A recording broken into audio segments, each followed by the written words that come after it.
வணக்கம். இப்பதிவில் வெளிமருந்தின் தலைப்பின் கீழ் அடுத்ததாக சீலை பற்றி காண்போம். இது சில சரக்குகளை தண்ணீரிலாவது சாறுகளிலாவது அரைத்து குழம்பாக்கி அதில் துணித்துண்டை தோய்த்து விரணங்களுக்கு உபயோகிப்பது தான் சீலை அப்படின்னு சொல்லியிருக்காங்க. உதாரணம் வெள்ளைப்பாடான சீலை. எதுக்குன்னா கட்டி கண்டமாலைகள் எல்லாம் தீரும் அப்படின்னு சொல்லியிருக்காங்க. அடுத்ததான் நீர்.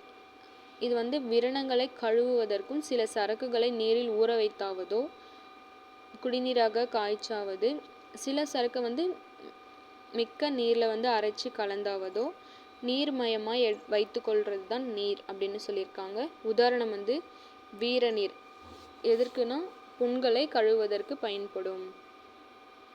அடுத்ததான் வர்த்தி.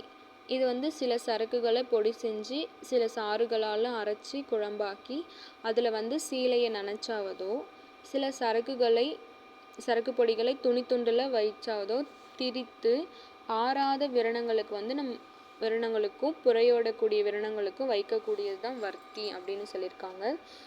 உதாரணம் கோமுத்திர சிலாசத்து வர்த்தி. எரிச்சலோடு கூடிய இந்த நீர் சுருக்கு நீங்கும் அப்படின்னு சொல்லியிருக்காங்க.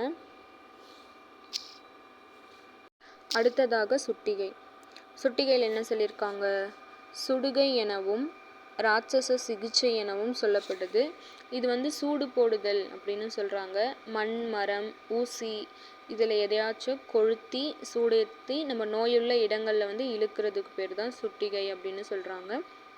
உதாரணம் பார்த்தோம் அப்படின்னா மஞ்சள் கொம்பு சுட்டிகை, பஞ்சலோக சுட்டிகை இவையெல்லாம் சுட்டிகைக்கு உதாரணமாக சொல்லியிருக்காங்க.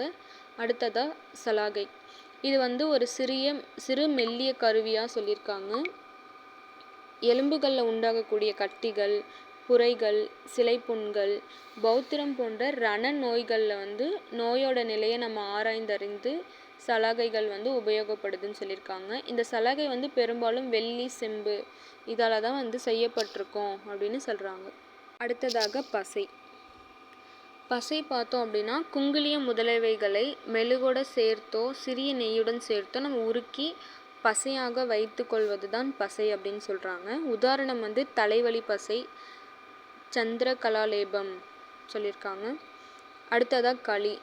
இது ஆளி விதை போன்ற சில விதைகளை அரிசி மாவு கூட கூட்டி பசுவோட பால் அல்லது நீர் விட்டு அரைச்சி கரண்டிலிட்டு கிளறி கட்டுவதற்கு களி போல் நம்ம செஞ்சு கொள்வது தான் களி அப்படின்னு சொல்லியிருக்காங்க. உதாரணம் பார்த்தோன்னா கடுகு களி. கடுகு களி எதுக்குன்னா கெண்டை சதை பிழற்சிக்கு போட்டோம் அப்படின்னா கெண்டை சதை பிழற்சி நீங்கும். தேங்க்யூ.